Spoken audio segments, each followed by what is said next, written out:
Tinatamad ka na bang gumawa ng content? Dahil pakiramdam mo walang sumusuporta sa'yo?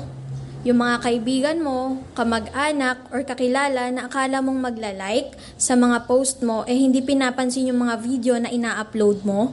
Huwag kang mawala ng pag-asa, Mare, at magpatuloy ka lang. Mag-focus ka sa goal mo. Ano nga ba yung goal mo? 'Di ba yung magkaroon ka ng earnings at ma-monetize dito sa Facebook? Ang pagiging content creator kasi mga mare, parang negosyo lang din yan. Yung mga taong kakilala, kaibigan, or kahit kamag-anak mo, sila pa yung unang hindi magtitiwala sa'yo. Madalas, tsaka ka na lang nila papansinin kapag nakita na nilang nag-grow ka na.